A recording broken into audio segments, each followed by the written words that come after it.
All right, it's a bright Sunday evening. Good evening and welcome to Iron Port here on Metropolitan Television. Iron Port is proudly brought to you by the Ghana Revenue Authority, Goil PLC, Serene Insurance, Ghana Link Network Services, Maiden Port Services, MPS, and indeed Phoenix Insurance. Remember, the show is proudly powered by the Ghana Ports and Harbours Authority-GPHA.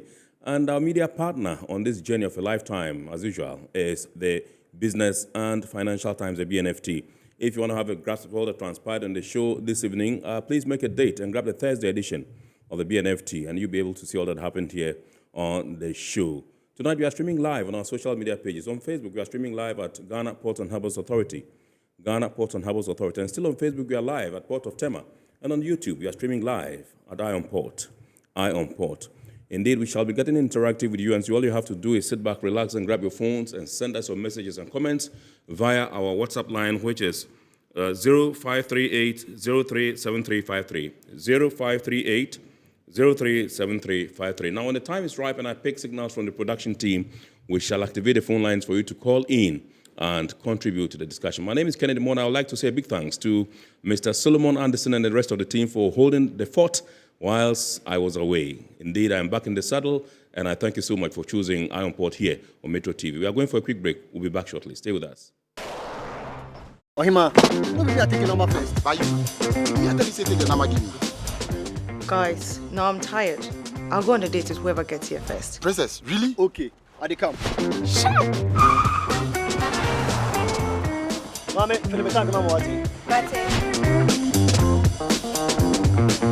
Boss, fill my tank with Super XP Ron 95. Fill up with Super XP Ron 95 and Diesel XP high performance products from Goil.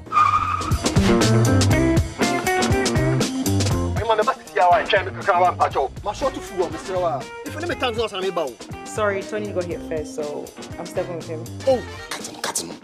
hey, go for a mommy. Choose Super XP Ron 95 and Diesel XP for an energizing driving experience. Always go for Goil Super XP Ron 95. Goil, good energy. Goil is good energy. Electricity, then pay your taxes. Yeah, our taxes, our future. Because you see, without our taxes, we wouldn't have good roads, good schools, better hospitals, street lights, and other very important social amenities. When we pay our taxes, we give our children free and quality education. Talga, my money too small. Why should I pay my tax? Look, small. Salifo, it doesn't matter how small or big your business or income is. You still have to pay your taxes. The little taxes from each and every one of us, when put together, could give your community clean water or that deprived school with tables and chairs. Please pay your taxes. It is your responsibility. It is your civic duty. It is the law.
MPS Terminal 3 is Africa's new state-of-the-art container terminal at Tema Port. For manufacturers, agro-processors and traders, the new port means business can be done faster. This infrastructure boost will improve Ghana's port handling capacity, connect more trading routes, and oil the engine of growth for the economy. creating greater opportunities across all sectors as Africa's markets merge and become the largest trading bloc globally. MPS, we connect, you thrive. Business and life can be like the sea sometimes. Sometimes serene, sometimes calm, sometimes turbulent, and at times it brings the unexpected. However it is like, trust Phoenix Insurance for your home, car, business, and marine insurance needs. Call 0302 246 319 or 0243 690 492. At Phoenix, you experience a delightful service delivered with wisdom. All right, welcome back. So we are now going to take a look at happenings in the port and shipping industry in the course of the week. And indeed, in the course of the week, Pacific International Lines, PIL, had cause to receive one of its biggest vessels, a 7,000 TEU vessel.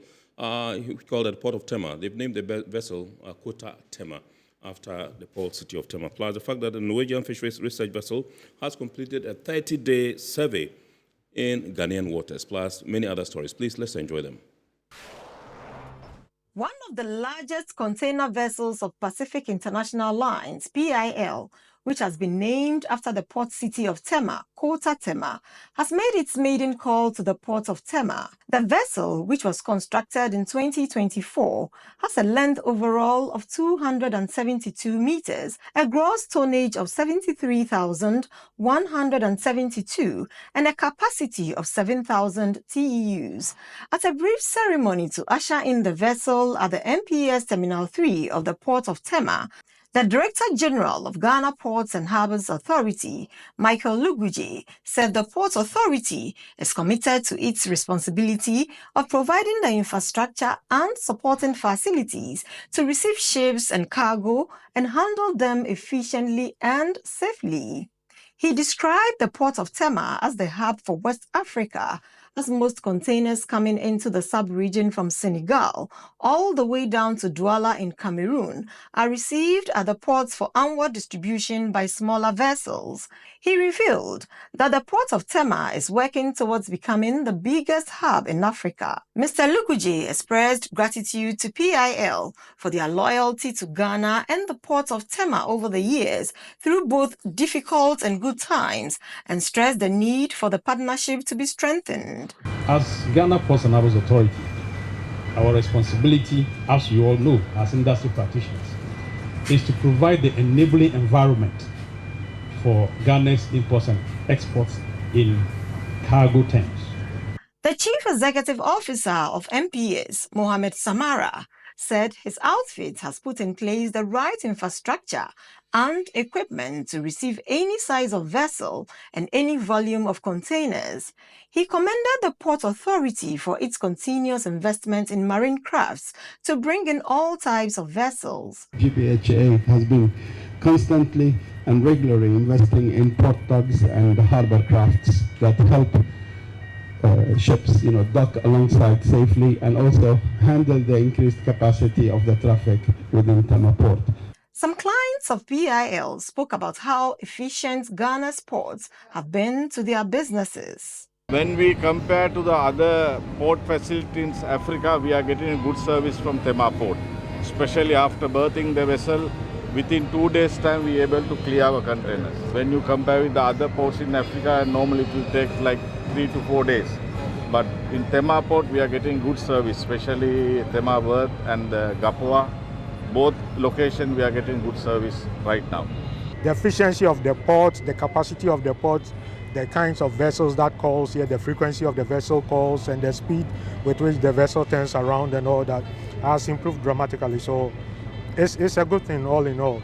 And with Tema becoming more and more of a hub for sea trade into West Africa, there is also the revenue opportunity for the country as well. A Norwegian Fisheries and Oceanographic Research vessel, Dr. Fridtjof Nansen, has successfully completed a 30-day fisheries resource survey in Ghanaian waters. The survey will provide the country with detailed scientific data on both pelagic and demersal fish resource, as well as the health of the marine ecosystem and the factors influencing ocean sustainability in Ghanaian waters. The research has the ultimate aim of providing crucial insights for both policy and pragmatic decisions in fisheries management. This transboundary survey conducted in the Western Gulf of Guinea covered the economic zones of Côte d'Ivoire and Ghana between 9th May and 7th June and is part of the 2024 work plan of the Ecosystem Approach to Fisheries Nansen Program of the Food and Agriculture Organization of the United Nations in collaboration with Ghana's Ministry of Fisheries and Aquaculture Development and the Royal Norwegian Embassy. In a ceremony to cap off this exercise held in the port of Tema last Friday, the Deputy Director of Fisheries Scientific Survey Division of the Fisheries Commission, Eunice Ofolie-Num, stated that one interesting fact of the EAF Nansen program is the opportunity it grants to local fisheries scientists to participate in surveys. A large number of Ghanaians have benefited not only from the job training on board the vessels, but from a wide range of training on topics such as taxonomy, stock assessment, fisheries management, ocean acidification, scientific writing, and there are even some who benefited in scholarship to get their masters and their PhDs. The EAF Nansen Program Coordinator Meret Tansdad said the program is dedicated to its role as a catalyst for achieving sustainably managed oceans in the face of changing tides. Special Advisor to the FAO Assistant Director General and Regional Representative for Africa, David Fury, noted a critical role of the EAF Nansen Program in driving and supporting the sustainable management of aquatic food systems to eradicate hunger and poverty and foster economic growth. Through the EAF Nansen program, FAO's vision for blue transformation is becoming a reality. Knowledge and tools are being provided for partner countries to build capacity and maximize the contribution of aquatic food systems to food security, nutrition, and affordable healthy diet. The United Nations Resident Coordinator Charles Abani stated that in efforts to achieve the Sustainable Development Goals, actors must collectively ensure that artisanal fishing communities are not left behind, as they are among the poorest and most vulnerable in the world. The Deputy Head of Mission representing the Ambassador of Norway to Ghana, Cherry Holmes, said research vessel Dr. Fridtjof Nansen's presence here is testament to the enduring partnership between Ghana and Norway. On his part, the Deputy Minister of Fisheries and Aquaculture Development of Ghana, Abdulaziz Ayaba Musa, said the Ministry and the Fisheries Commission, in collaboration with the fisheries associations and agencies, are pursuing measures to prevent the collapse of Ghana's fisheries industry. We look forward to the results of this survey to inform our policies and our programs. As the research vessel concludes its mission in the Western Gulf of Guinea and sets sail for new endeavors, let us harness the power of knowledge, innovation, and collaboration to build a brighter, more sustainable future for Ghana's marine resources. The Ghana Shippers Authority has assured the Ghanaian public that it is exploring innovative and more effective ways of seeking, promoting, and protecting the interest of shippers. To this end, the authority has organized a breakfast meeting for top shippers within the Southern Zone to deliberate on the cost and conditions at the seaports, airports, and land borders, following similar meetings with shippers in the Western and Middle Zones. This semi-formal meeting with the Platinum category of shippers, held in Accra, was also an opportunity for the Shippers Authority to consult this select group of stakeholders on the ongoing processes to amend the authority's Establishment Act 1974 NRCD 254. The amendment aims to empower the authority to address contemporary issues of concern to industry players, especially shippers, and to strengthen the authority's oversight role over the commercial shipping sector. The Chief Executive Officer of Ghana Shippers Authority, Kwesi Bafo Sapon, said his outfit is adopting a preemptive approach to addressing challenges in the shipping value chain and also to champion a demurrage-free port in the shortest possible time.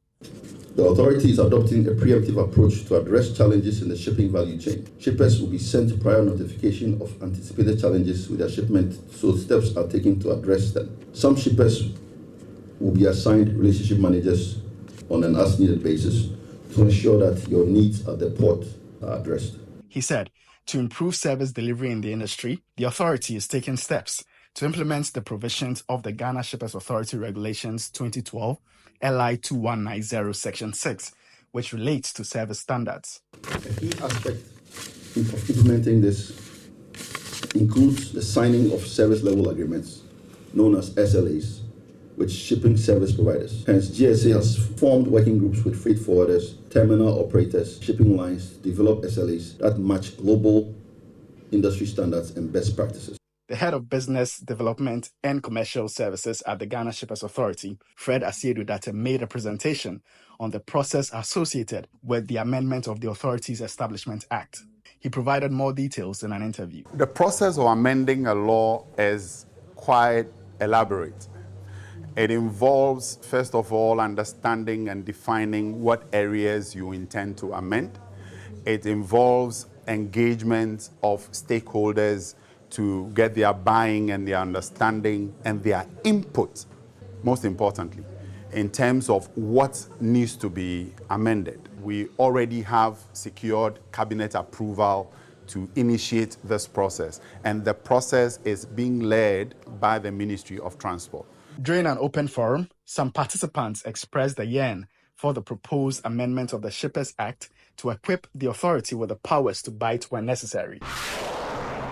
A 9-member executive of the Regional Maritime University Alumni Association has been inaugurated with a charge to advance the school's mission and strive to strengthen existing partnerships with stakeholders. The acting vice-chancellor of the Regional Maritime University, Dr. Jesro Brooks Jr., in a speech said, over the years, the school has produced a collection of past students who have become stakeholders bound by a common goal of ensuring the progress of the university. He charged the alumni to make essential and practical investments for students to receive the best education to become leaders and contribute to the growth of their respective countries. Current alumni executive must endeavor to promote strong relationships between the alumni of RMU, its current students, faculty, staff, and administration.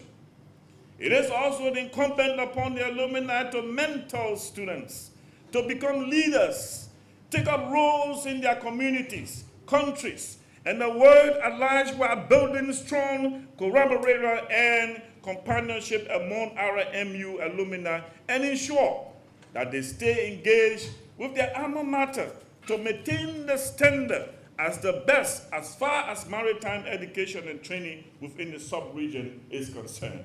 The outgoing president of the Regional Maritime University Alumni Association, Chief Engineer Teddy Mensah, thanked management of the university for their support to the alumni. He appealed to all alumni to contribute their quota towards ensuring they affect positive change in the lives of students. The hope for a better future hinges on full participation by all members, offering positive critique to guide decisions made by Executive Council in the best interests of Regional Maritime University and effecting positive change in the lives of students, staff, and the Alumni Association. The incoming president of the Regional Maritime University Alumni Association, Chief Engineer Samuel Mwakon, promised to develop and implement programs that will facilitate meaningful engagement and also find solutions in the teaching and learning challenges on campus. First and foremost, we must endeavor to make our alumni proactive. So I encourage us all to take an active role in our initiative to volunteer our time and experience and to contribute to the ongoing success of our alumni community. By doing so, we can ensure that our alumni network remains vibrant and influential. There were solidarity messages from stakeholders, including the Ghana Ports and Harbours Authority, which was delivered by the Principal Marketing and Corporate Affairs Officer, Kennedy Mona. We are coming at a time where I think there are a lot of issues to address. I have had the occasion to pick information from the RMU that there's grants they're expecting $168+ million from donor partners for the transformation of the RMU And I think that is something that the new executive should be fixated at in partnership with the management of the university, so that you can see how best this particular fund can come to fruition, can be realized, so that we can transform the regional maritime vessel. The event was also used to swear in the newly elected executives of the Ghana Merchant Navy Officers Association, which is the professional body of seafarers and professional stakeholders. Maiden Port Services Limited has continued on its course to contribute significantly to the regreening of the port environment. In addition to planting 1,001 trees last year, MPS has planted 1,002 trees this year. 2 days after the world celebrated Environment Day, the Chief Executive Officer of MPS, Mohammed Samara, together with staff of MPS and officials from the Ghana Ports and Harbours Authority and other key port community stakeholders, dug up holes to plant new coconut trees along the main harbour road. An initiative that ties into the Green Ghana project, the CEO of MPS considers this exercise as an environmental responsibility that all within the port environment should commit to. Well, I mean, once more, it's the environment that we're in. I cannot isolate us from the rest of the environment. You know, any responsible business, has to actually give back to the space that he took from the environment. No net loss is an ideology that we all should think of it. If I take from the environment something, I have to give her something back. The Corporate Estate and Environment Manager at Ghana Ports and Harbours Authority, Daniel Asari, said GPHA will continue to associate itself with such good causes that serve the environment. Port authorities are now being called upon to adopt their operations as environmentally clean as possible. And tree planting has been one of the strategies that we use in checking our carbon footprint. So we plant a tree to serve as a carbon sink to protect the port from environmental pollution, because port operation is full of environmental pollution issues. In Sekondi Takoradi, the Ghana Ports and Harbours Authority has partnered the Ahantaman Girls Senior High School to promote environmental consciousness. In commemorating World Environment Day last Wednesday, GPHA led a tree planting exercise within the environs of the school. These include Viechia, Pride of Barbados, hibiscus, mahogany, cedrela, avocado, and coconuts. In addition to planting 150 seedlings, the team from GPHA, led by the Estate and Environment Manager at the Port of Takoradi, David Helm, held a sensitization exercise to educate the students on why they need to take conscious care of the environment. We are not just planting the trees and leaving it, but we're going to monitor the growth of these trees. We have marked each tree on a GIS software, but we'll be coming back every now and then to see how the trees are faring. We don't just want to do something on a day. We want this to be sustainable. 5th June is not a day just to pamper the earth, but it's a day to create awareness. And from that awareness, we take good care of the earth every day of the year. The Western Regional Director for the Department of Parks and Gardens, Isaac Ephraim, emphasized the importance of the Green Ghana project. Carrying out tree planting exercises goes a long way to increase the tree canopy space in the environment, help to sequester carbon in the environment, and also maintain the climatic conditions within a locality or a small area. Tree planting has a lot of benefits for us. The students and headmistress of Ahantaman Girls Senior High School expressed excitement to be part of this noble cause. So this partnership means so much because it's going to be a collaboration in the future. I know that there's going to be an eye on Ahantaman girls so far as environmental protection is concerned, and so far as our understanding and our preaching and spreading the good news about protecting our environment is concerned.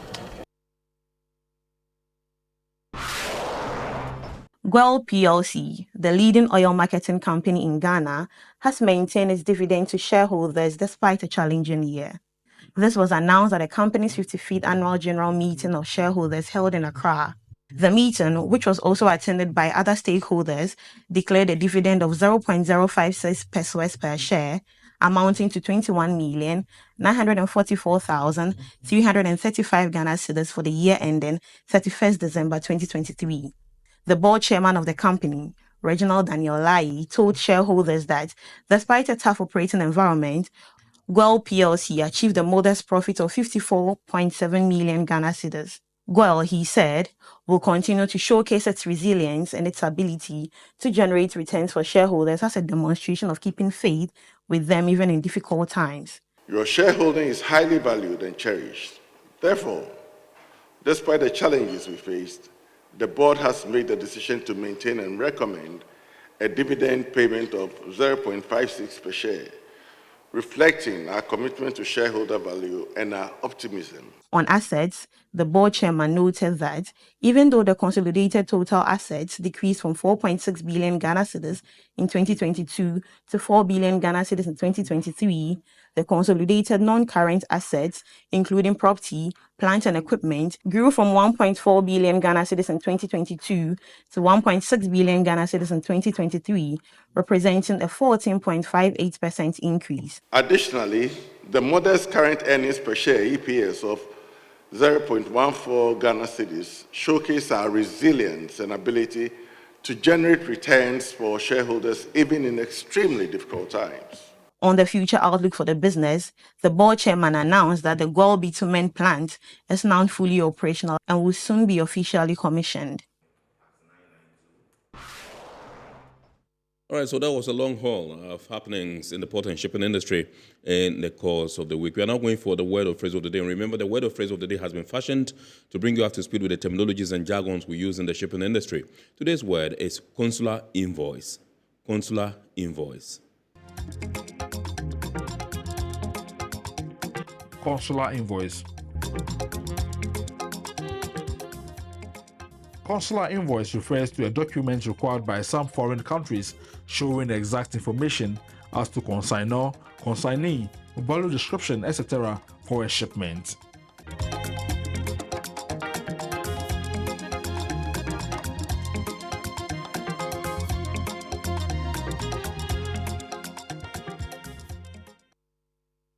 All right, so welcome back. We are now zooming into our discussion proper tonight, and tonight is all about education and sensitization, and we're talking about duty calculation at the ports.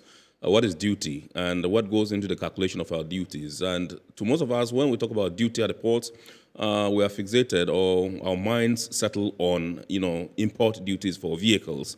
But we remember, we also bring in varied items into the ports, and all these goods that passes through the port, you have to pay duties on them before you're able to clear from the port. And so we are not going to limit our discussion to only the calculation of duties on vehicles or used vehicles, so to speak, as most of us are aware. We're going to look at the entirety of duty calculation for various goods that comes or passes through the port, and how you are going to be able to pay or calculate that. For those of you who are in the diaspora and ship in items and all that, I think this is a good platform for you to learn.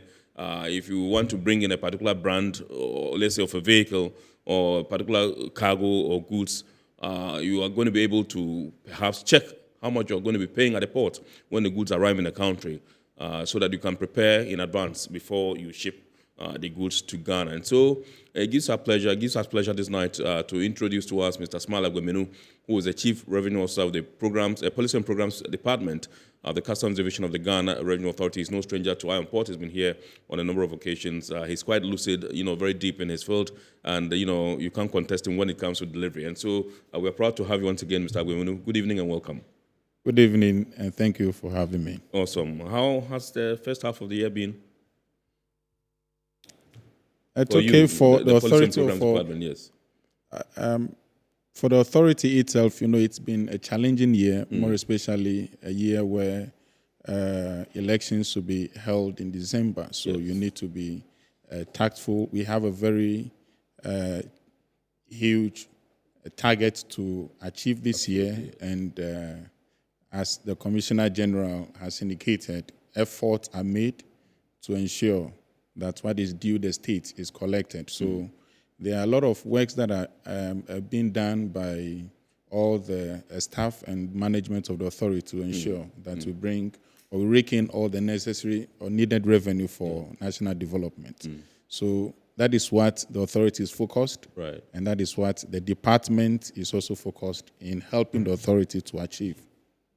Awesome. So you mind sharing with us how much you're collecting for this year and how much you've gotten so far? Off the top of your head, not to put you on the spot. This put you on the spot, so I would prefer that we, Right. but of course that we're collecting in excess of 150 billion. Right. As authority. That's for the whole year? For the 150 whole year, billion? yes. Okay. And are you on course to achieving that? Certainly we are. Okay. All right. Awesome. So let's zoom into our discussion proper tonight, and we're talking about duty calculation and all the people need to know in terms of the calculation of their duties when they are bringing in their goods and what goes into the calculation of these duties. First of all, tell us, what is duty? If somebody says duty at the port, what is it? Once again, thank you for having me. I bring you warm greetings from the Commissioner General and more specifically the Commissioner of Customs Division. Right. A good evening to your cherished listeners as well. Duty is defined in our law, the Customs Act of 2015, Act 891. If you look at the interpretations, Section 151 defines duty as any tax that is imposed on goods either by import or export. Right. So a tax that is imposed on goods when they are imported or when they are exported. Right. That is duty. It could be an import duty. It could be a value-added tax. Right. It could be a national health insurance. There are quite a number of taxes that have been imposed, which also includes any charge that is imposed. That is duty. Right. Okay.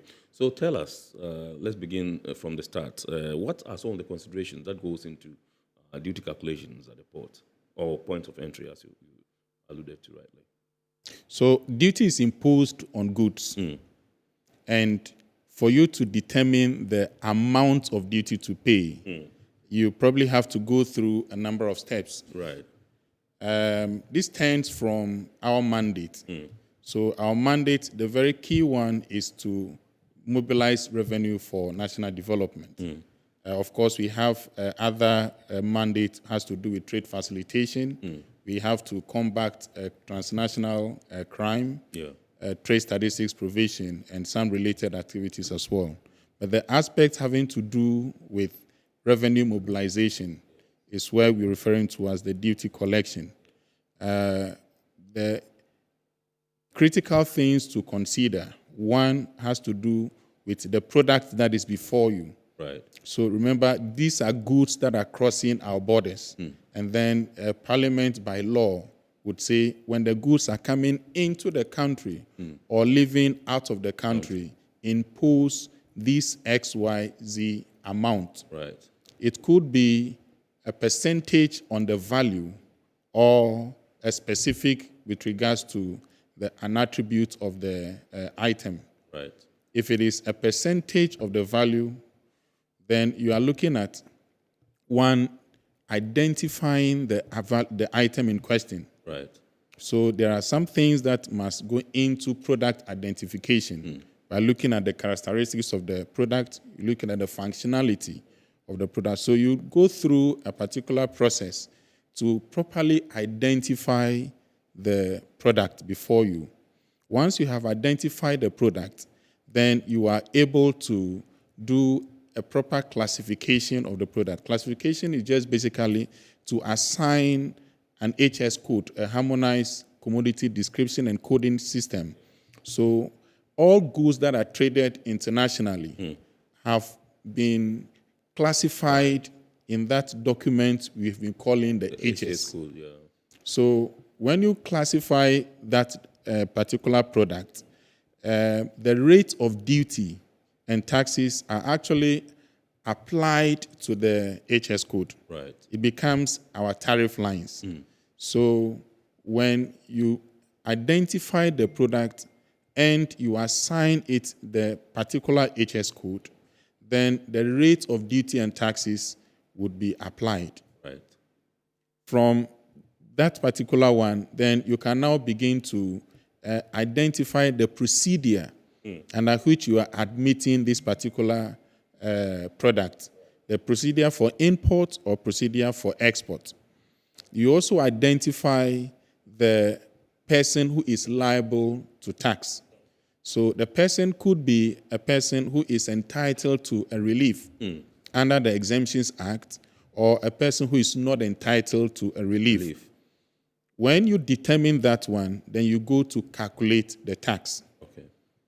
The calculation of the tax, because we have made it simple to assign all the various taxes that are applicable to the particular product before you by the HS code, then you will know which of the taxes that become applicable. Now, for ECOWAS, because we have now entered into an ECOWAS common, how do you call it? Yes, a customs union. Yeah, okay. We have what we call the ECOWAS Common External Tariff, which sought to standardize the rates of duty of goods that are coming from outside the community. Right. So the rates of duty coming from outside the community are in 5 tax bands. That is the import duty, which is of 5 tax bands. Right. It is either a 0% rated item, which is more of goods that are deemed to be of social goods, or it is a 5% rated item, which is probably raw materials or capital goods, or it's a 10% rated item, which are largely intermediate goods, or a 20% rated item, which is finished consumer goods, or a 35% rated item. These are the rates of duty that within the ECOWAS member states we have agreed to impose on goods that are coming into the community from anywhere outside the community. So Ghana, as a member, has also applied same, or has adopted and applying same. Right. So for the case of import duty, regardless the commodity, it is either attracting a 0% import duty, a 5% import duty, 10% import duty, 20% import duty, or 35% import duty. In addition to that one are other taxes that are so required to be imposed and paid. Notably amongst them is the import value added tax, import national health insurance levy, Ghana Education Trust Fund, import, the GET fund. that's a GET fund, export import levy. Right. Then there are also some transnational levies that we also collect. Right. Some on behalf of the states that we all belong to. Yeah. So for ECOWAS, we collect the ECOWAS levy. And then for the African Union, we collect the African Union import levy. Right. So these are some of the basic levies or taxes that you'll be seeing when you are importing. For export, except for aviation turbine kerosene, which is taxed, all other commodities being exported are tax-free. Just because we want to promote tax. Yes, we're promoting export. Trade balance. Absolutely. Yes, promoting export. So that is tax zero. Export, all right. So let's talk about values. How do you determine values? For calculation of duty purposes. The determination of customs value. So what that we call the customs value. Yes. I mentioned that the tax could either be ad valorem, which is a proportion or a percentage of the customs value or the value, or a specific one. So in this particular case, we are referring to when it is a proportion or a percentage of the value. So in the earlier one I mentioned, you needed to properly identify the product. Right. Because proper identification of a product will determine the value that is applicable. But of course, if you look into our Customs Act again, the determination of value has also been made, provision has been made for determination of value. Under Section 60 deals with determined value for used motor vehicles. And then under Section 67 down to 68 determines how to value general goods. Right. So if you permit me, I could just briefly give you some readouts of those provisions. Please do. Just a minute. Right. So I'll start by that for general goods, and then we go to motor vehicles. Okay. Because I know most of the cases that we have to deal with relates to the importation of motor vehicles, so we'll reserve that one. Yes. So if you go to section 67, just permit me. Just a minute. Okay. You're trying to figure out what exactly it is that Yes, you want to share. section 67.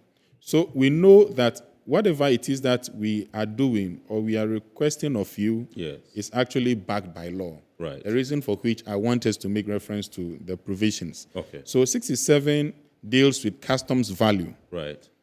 67(1) says for customs purposes, customs value is the transaction value or the price actually paid or payable Right. for goods imported into this country. Right. I will not proceed further, but Yeah, just to remain on this one. Mm-hmm.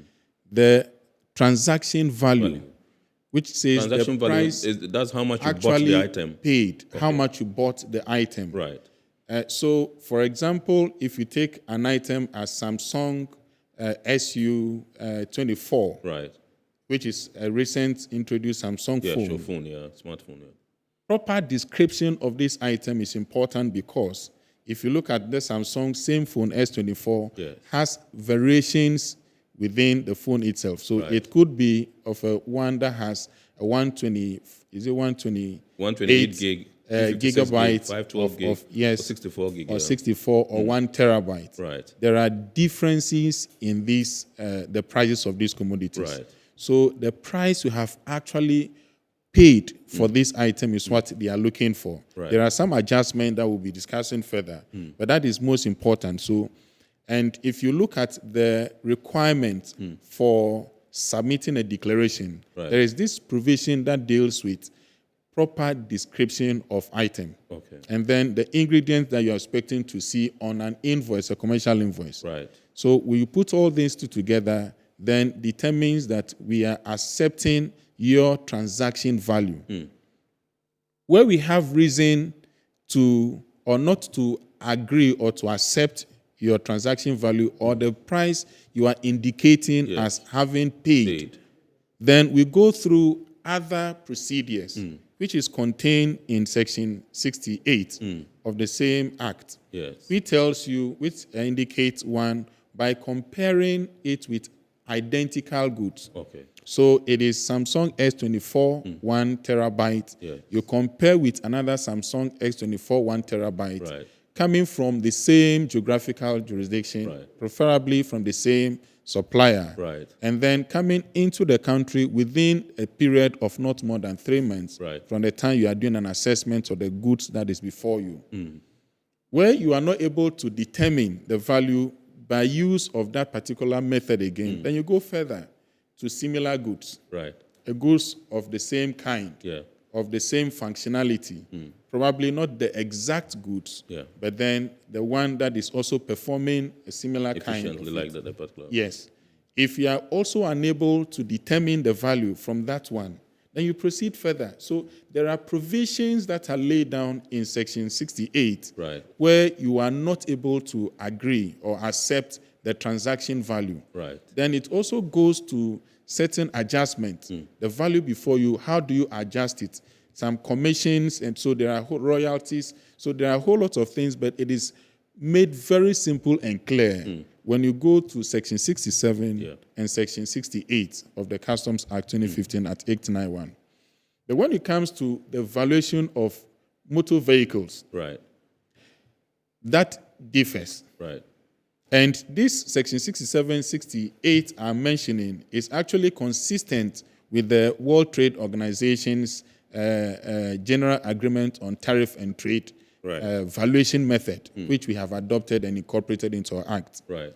And again, Ghana sought permission so as to have another form of valuing vehicles. Okay. So that is contained in section 60 of the Customs Act. If you go to section 60, just briefly to... Sorry, just a minute. Yeah, you're trying to figure it out. Yeah, so section 60 deals with the valuation of used motor vehicles. Okay. If you look at section 62, 62 says the value of a used motor vehicle is the price of the motor vehicle as assessed in accordance with this section, together with freight, insurance commission, and any other cost, charges, and expenses incidental to the delivery of the motor vehicle at the port or place at which the vehicle first entered the country. Can you break down for us? Yes, I'll break it down. Yes. The customs value for ad valorem tax calculation on imported goods is the cost, insurance, and freight, CIF, what we mentioned in CIF. Value, yeah. Now, let us come to decomposing this CIF. We look at the cost, we look at insurance, and we look at freight. So here it is mentioning, and in the other one, 67, 68, it's also mentioning the cost of freight. Yeah. Freight is how much you have spent shipping the goods from the exporting country to Ghana, to the Ghana port here. So from maybe the port of Antwerp to the port of Tema, the cost of shipment. Then insurance is how much you have paid by way of insuring the cargo. Right. The cost is everything from the cost of the item, how much you have bought the item, to the cost of you bringing the item to the exporting port. Right. At where you'll be exporting the goods from whichever country to Ghana, including the cost of putting the goods onto the departing vessel. Right. So we call the departing means of conveyance. And any other related fees and charges you would have paid. Okay. It includes it. That constitutes the cost. Right. Now, for these used motor vehicles, it became difficult to determine because there are cases where the goods have been auctioned. There are cases where the vehicle had been, maybe whichever the condition is. We know how we buy motor vehicles. So it is via auction, it's via this. So we have standardized it to say, okay, for us to have a standard application of duty, or application of value for used motor vehicles, let us go through this particular means. Right. So it says that where the motor vehicle is, at the time you are importing the motor vehicle, if it is no more than 6 months, right, it's no more than 6 months from the time the vehicle was first purchased at the country where it is being exported from. Yeah. If it is coming to Ghana and it's no more than 6 months, then you admit the vehicle by use of the purchase value when it was being purchased for use in that country.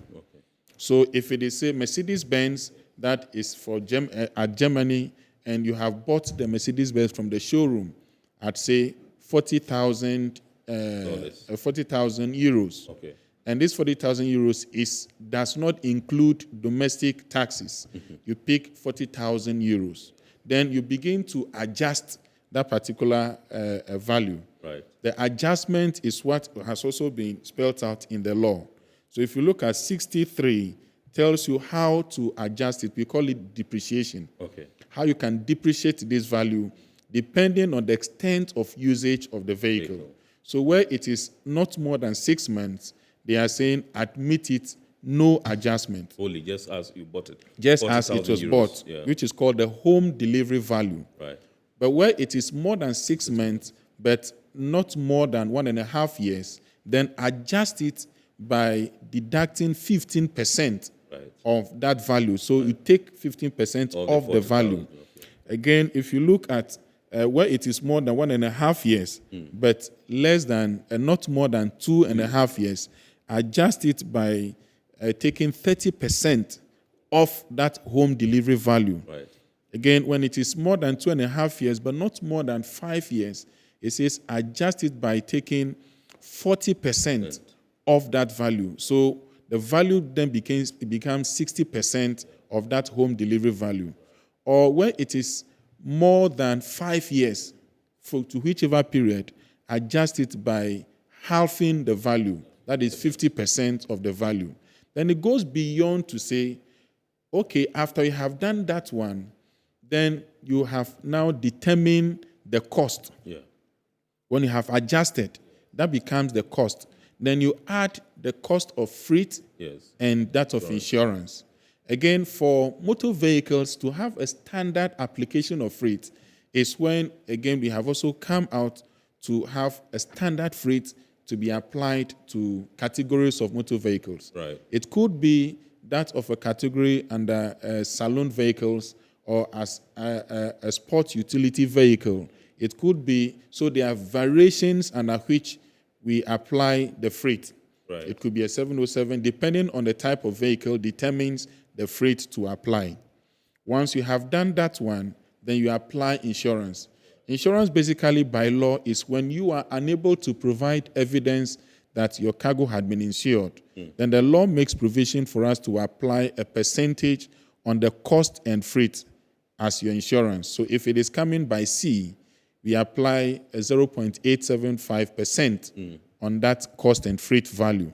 Yeah. If it is coming by air, we apply a 1% on that cost and freight value.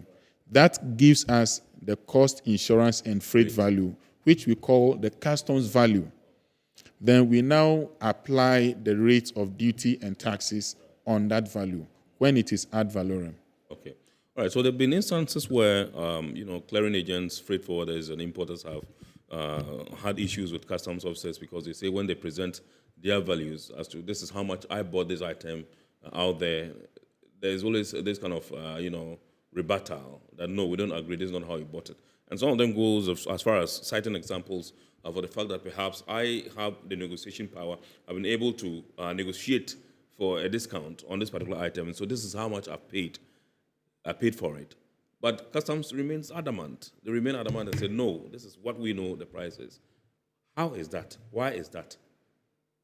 So here you're mentioning the cases where we disagree exactly with the value that you have. It's a self-declaration. Yeah. So the law requires you to self-declare.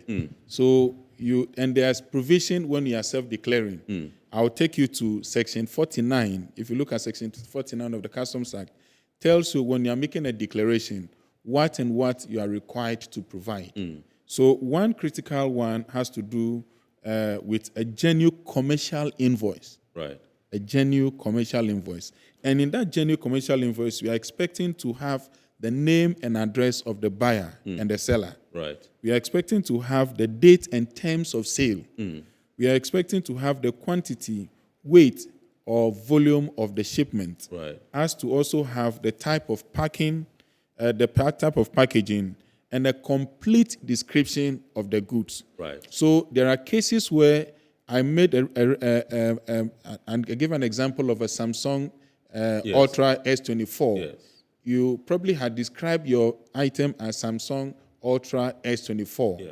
And then you provided a particular value as the sales value. Yes. It could be that S24 in specific terms is actually an S24 128 gigabyte of storage capacity. So it's very important for 1 terabyte. you to, it's very important for you to where you are unable specs to provide of the gig and properly describe the items, then we begin to have issues.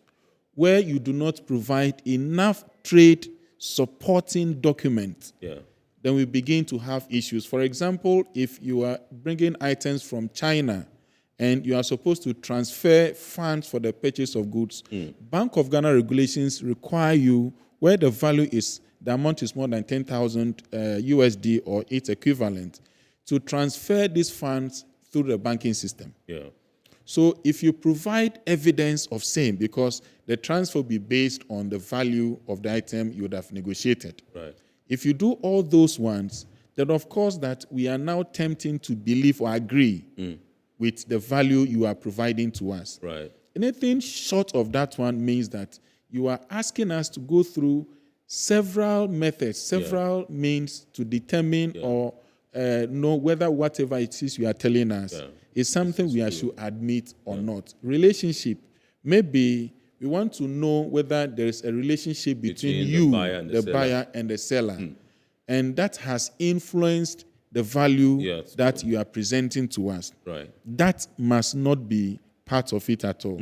So when you have enjoyed a discount different from any other person, you are supposed to restore that discount when you are making a declaration of value. Yeah. So when as you have mentioned, that the person complains, he had negotiated. Of course, you have negotiated, and because of that one, they have given you some discount.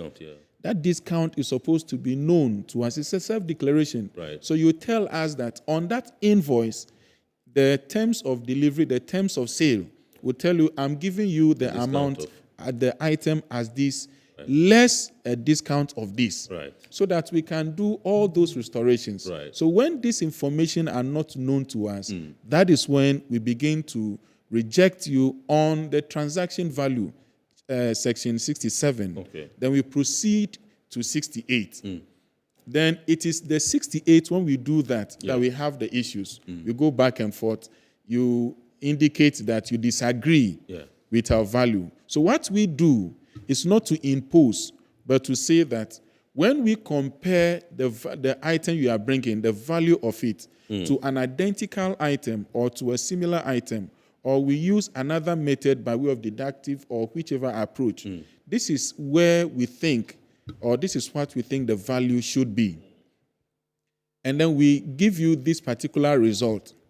If you disagree with us, there is a provision again in the law for you to raise an objection to our assessment, which we call an appeal. Right. When you are doing the appeal, that is when you support it with additional information to convince us that whatever it is that we are using as basis to determine, we should also reconsider and consider your position.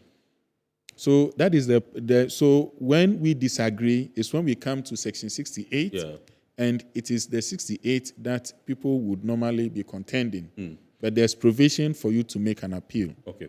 At what point would you say there's discrepancy in the documentation or perhaps evaluation declaration? At what point? And when some of these things arise, when there's a discrepancy in the documentation or in the evaluation declaration, how do you handle these issues? So it's a self-declaration. It means that when you submit, so let's go through a very basic process of import by sea. So you have placed an order for items. The items have been shipped to you, and then it is the items are coming with supporting documents. The item could come, the supporting document is one, the trade document, which is your commercial invoice, and those related ones. And then two, the transport document, which is the by sea, which is the bill of lading. The bill of lading, which is the contract of carriage or shipment, will tell you the conditions of shipment as well. So when you get all these documents, then you submit a customs declaration to us. And I was telling you what the Commissioner General is expecting of you when you are self-declaring. Absolutely. Provide a proper description of the item, supporting document, and all those ones. If you are required to get any form of license, permit, certificate, or any other documentation, or you are making a claim of an exemption, also you support all those ones, and we make a decision on you. Right. So now when you do all those ones and then you file, you submit that document to us, then we subject it to some form of verification. Yes. We have stages that we subject this verification to. We'll be looking at the product itself to see whether it has been properly described and properly classified by you. Where it has not been classified by you, then we'll make an attempt to suggest that instead of putting it under this particular tariff line, it should rather go under this particular tariff line. Looking at the composition of the item, looking at the functionality and those characteristics of the item. Then we proceed to also look at your values. Right. Looking at your commercial invoice to see whatever it is that you are providing, whether it is something that we are able to admit, devoid of any relationship, advantages. When you do that one, then we proceed to see the procedure under which you are submitting the declaration as to whether you are utilizing the right procedure. Maybe it is the case where it is for a particular person who is to enjoy a particular relief, or it is for a manufacturer, or it is for release into free circulation and for sale somewhere. Right. So we look at all those ones. For each of these stages that I have mentioned, there could be a case of discrepancy. Okay. This is at the stage of document verification. Right. So it could be the case that you have not properly described the item and you have not provided the relevant support documents, or whatever you have supported with may not be something we want to admit, right, because it must be consistent with the law. Or it is a case that the provisions or the procedure under which you have entered the item may not be the right procedure. Each of these particular cases could be a form of discrepancy. So we'll make an attempt to do a corrective, we take a corrective approach by suggesting to you that whereas you have submitted the case as this, we think it should rather be this one, looking at the provisions, or we reject your declaration for you to do modifications. Then when we complete the document verification stage and you accept whatever it is that we have all agreed with, right, you proceed to do payment. Then you now go to the port for cargo delivery. Depending on the risk that would have assigned the cargo, it could be that you are a compliant person, right, or the commodity in question is a commodity that we may not have issues with. So we don't want to do a physical inspection of the cargo. Right. Take delivery of cargo. Yeah. It could be the case where we want to conduct that level of physical examination, intrusive examination, right, beyond even scanning and using scan analysis to make decisions. Yeah. Where we find that the item that you have brought, which we are now inspecting, when we compare the item with your document, information you have provided to us, where there are discrepancies, then again, it provides the platform for us to institute corrective measures. Right. So these are stages that you can determine discrepancies. It goes beyond it, because if you look at Section 3 of our Act, which says that we should adopt trade facilitation measures, risk management approach, means that it is not everything that becomes subject to physical inspection. Right. So whereas we devote resources to making sure that we, at the minimal level, do not compromise on revenue, there are cases where, because of trade, a balance between customs control and trade facilitation, right, certain goods are allowed to go without physical inspection. Right.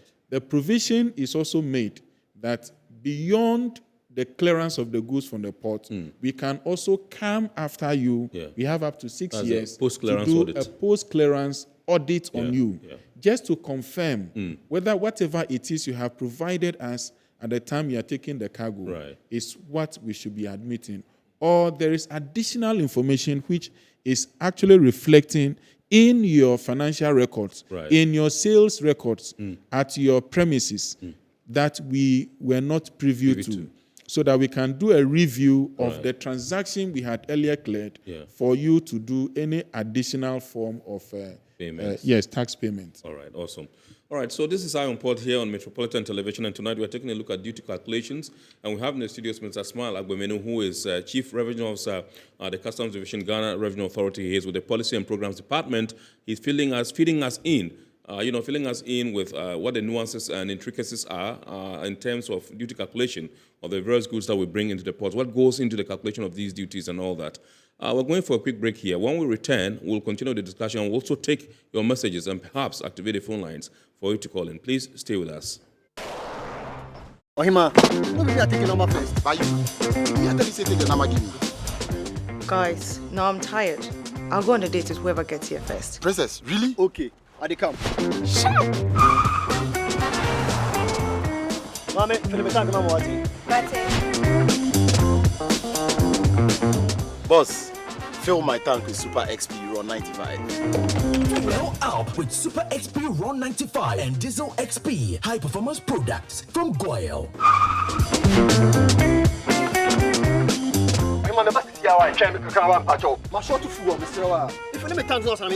Sorry, Tony got here first, so I'm stepping with him. Oh, shortcut. Hey, go for mami. Choose Super XP Ron 95 and Diesel XP for an energizing driving experience. Always go for Goil Super XP Ron 95. Goil, good energy. Goil is good energy. Electricity, pay your taxes. Yeah. Our taxes, our future. Because you see, without our taxes, we wouldn't have good roads, good schools, better hospitals, street lights, and other very important social amenities. When we pay our taxes, we give our children free and quality education. Talga, my money too small. Why should I pay my tax? Look, small. Salifo, it doesn't matter how small or big your business or income is.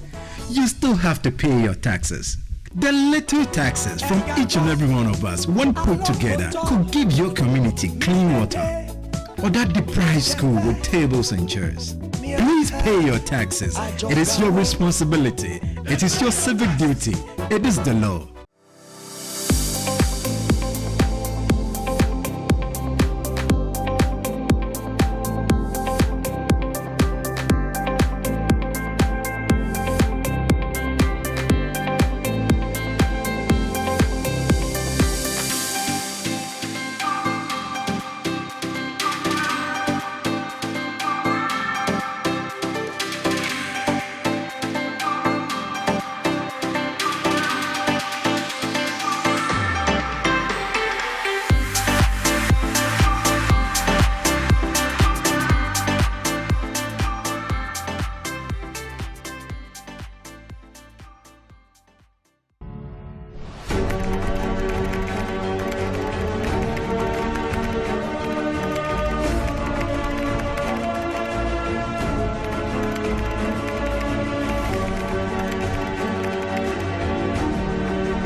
MPS Terminal 3 is Africa's new state-of-the-art container terminal at Tema Port. For manufacturers, agro-processors and traders, the new port means business can be done faster. This infrastructure boost will improve Ghana's port handling capacity, connect more trading routes, and oil the engine of growth for the economy, creating greater opportunities across all sectors as Africa's markets merge and become the largest trading bloc globally. MPS, we connect, you thrive. Business and life can be like the sea sometimes. Sometimes serene, sometimes calm, sometimes turbulent, and at times it brings the unexpected. However it is like, trust Phoenix Insurance for your home, car, business, and marine insurance needs. Call 0302-246-319 or 0243-690-492. At Phoenix, you experience a delightful service delivered with wisdom. So welcome back.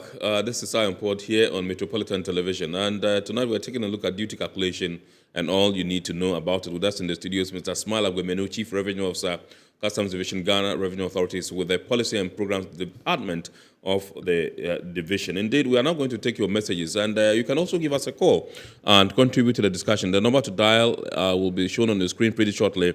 It is 020-552-8353, 020-552-8353. I realized some of you were calling the WhatsApp line. That's just for WhatsApp. That's the 053. This is the phone-in line. You can call 020-552-8353, and then you would contribute to the discussion. Indeed, I'm going for your messages now, and this one says, if there is a standard tariff regime for ECOWAS, how come duty on cars imported through Togo is cheaper than duty on cars in Ghana? I think we've talked about this several times, but maybe you'd want to oblige the person. He didn't add his name though, and he goes further to say, if I import a car that I purchased through auction in the USA and I have documents to support that, why do you still use your own values to calculate the amount for duty to be paid? So this is a two-in-one question. If you'd want to oblige the sender who hasn't added the name, and then we'll continue. Remember, what we do by the law. So we don't decide to do what we want to do. Okay, I understand there's a caller on the line. Good evening. Hello, good evening. Good evening, sir. Please tell us, where are you calling from? I'm calling from Tema. Tema.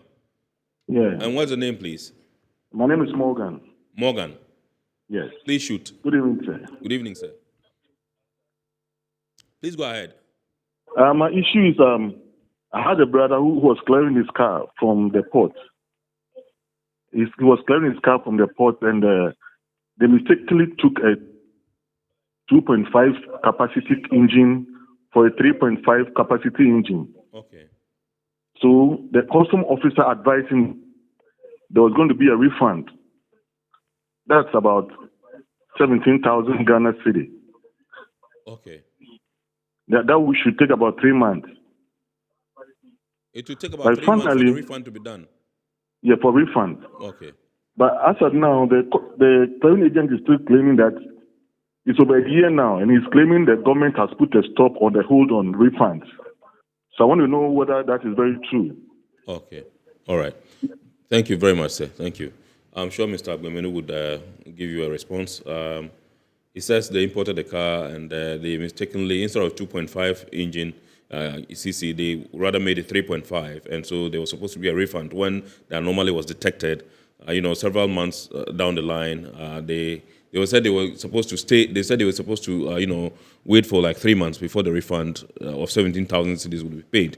But they waited more than that, and they've been told that this cannot happen because there's a freeze on refunds. Do you have any knowledge on this, and what do you have to tell him? So to start with, that is unfortunate that most likely we didn't have proper description of the vehicle, which could have resulted in the case of, this is a case of classification. So it affected the rate of duty. Whereas the person would have paid an import duty of 10%, ended up paying for an import duty of 20%.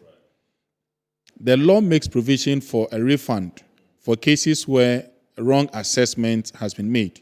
So there's never a hold on refund because the refund is in the Act, and there's never an amendment to the Act to put a hold on refund. So if he has a case, of course, it's a good feedback. We'll take this one, we'll advise that he approaches either the sector command or the commissioner's office to actually lodge this particular complaint, and then to seek proper redress. But there is never a hold on refund. Once you have paid tax for which you are not to pay, the Commissioner General is legally bound to refund the whole amount.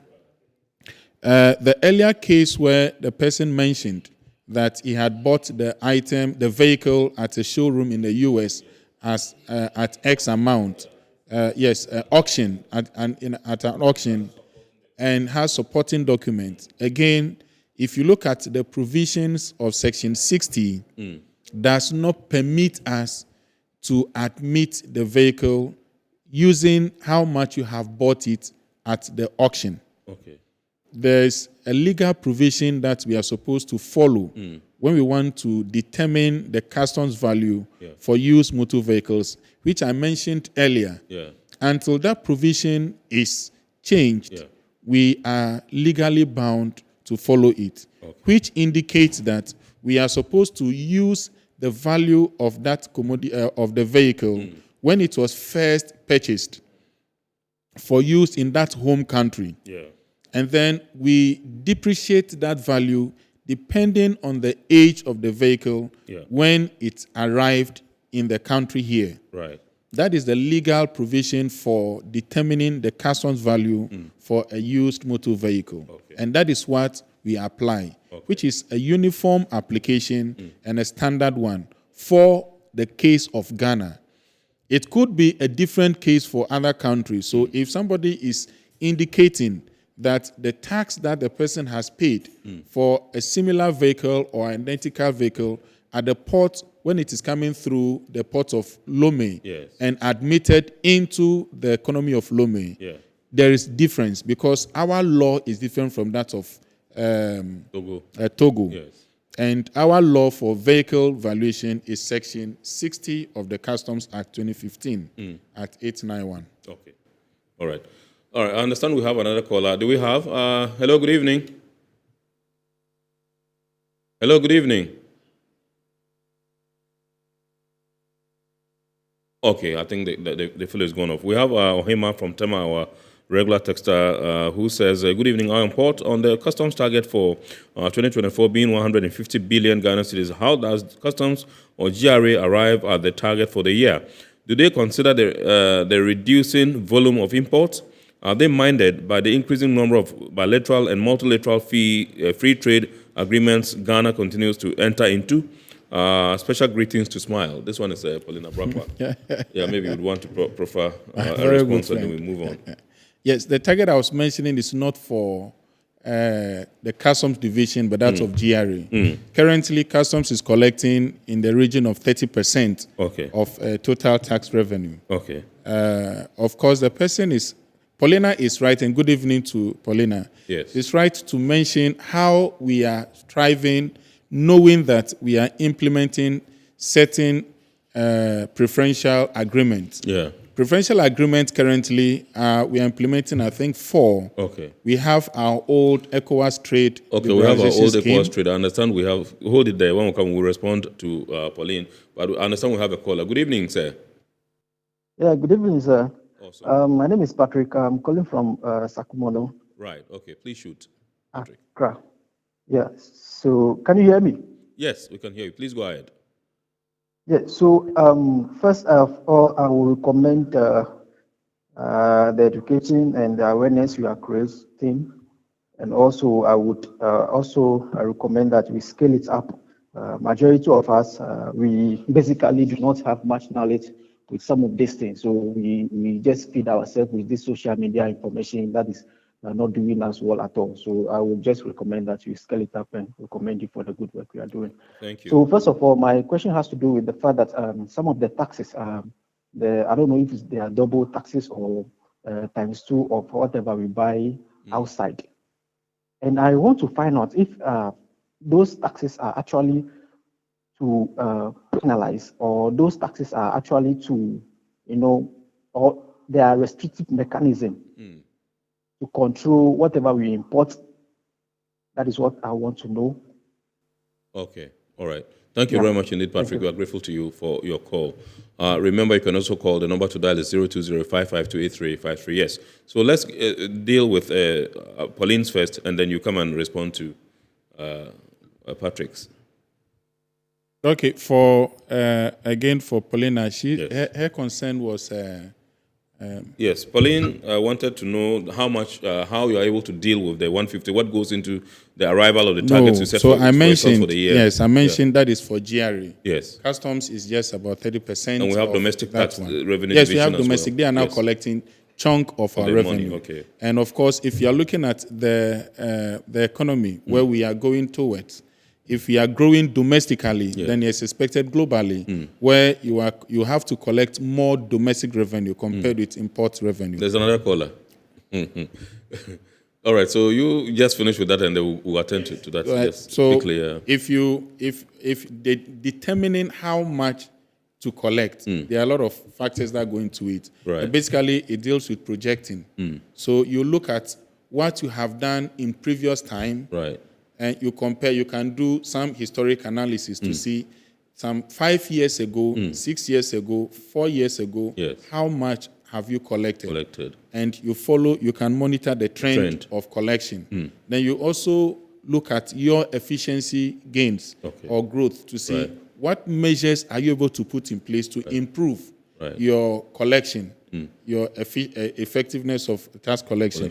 You also look at government policy to see which of the government policies are changing that will impact the revenue you are collecting. Okay. You put all those ones together, of course, will give you an idea how much you are likely to collect in the next year and medium term. Right. That is actually done and contained in the budget statement, which becomes what we are expected to collect. Awesome. All right. Okay. Hello, good evening. Hello, good evening. Yes, sir. Please, your name and where you're calling from. Yeah, my name is Mohammed. I'm calling from the Spintex. Yes, my question is, I think I would like to, commend you for the job you are doing. Thank you, sir. We have been educated very well about this. However, when your guest was making his presentation, he made mention that there is an agreement within ECOWAS to charge virtually the same thing. That's why he's saying that there's a percentage that they take for ECOWAS, levy, whatever. So, but how come that if there's a standard like that, how come it's not talking about the laws of Ghana is different from laws of Togo? Then where does ECOWAS come in? Because he told us that there's a standard, that ECOWAS they've all agreed. Right. So how come that theirs is different from that of Togo, especially in relation to this use vehicle thing? Okay. Thank you very much. Thank you very much, Mohammed. We're grateful to you, sir. Yes, Mr. Agwemenu.